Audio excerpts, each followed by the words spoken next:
ବେଶୀ ବାଣ୍ଡ ହଲେଇଲେ କ'ଣ ହୋଇଥାଏ?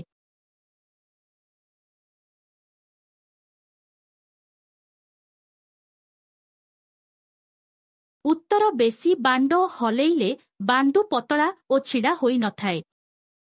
ଥରେ ବାଣ୍ଡ ହଲେଇଲେ କେତେ ପରିମାଣରେ ବୀର୍ଯ୍ୟ ବାହାରିଥାଏ?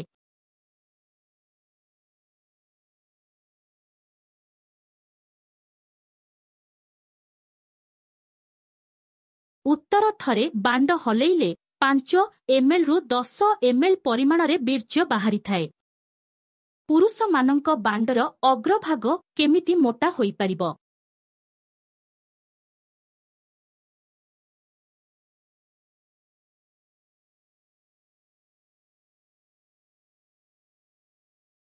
ଉତ୍ତର ପୁରୁଷମାନଙ୍କ ବାଣ୍ଡର ଅଗ୍ରଭାଗ ଝିଅମାନଙ୍କ ପାଟିରେ ପୂରେଇବା ଦ୍ୱାରା ମୋଟା ହୋଇପାରିବ।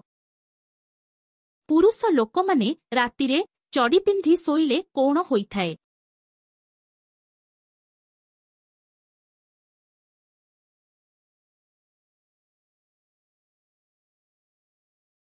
ଉତ୍ତର ପୁରୁଷ ଲୋକମାନେ ରାତିରେ ଚଡ଼ି ପିନ୍ଧି ଶୋଇଲେ ବାଣ୍ଡ ସହ ଗୁଆ ଛୋଟ ହୋଇଥାଏ। ପୁରୁଷମାନଙ୍କ ବାଣ୍ଡ କେତେ ସମୟ ଝିଅଙ୍କ ବିଆରେ ରହିଲେ ବୀର୍ଯ୍ୟ ବାହାରି ପଡ଼ିଥାଏ?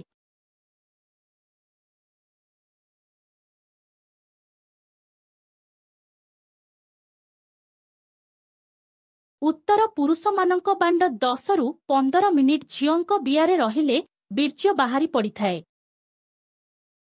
ପୁରୁଷମାନଙ୍କ ବାଣ୍ଡକୁ କେମିତି ହଲେଇଲେ ତାଙ୍କୁ ମଜା ଆସିଥାଏ?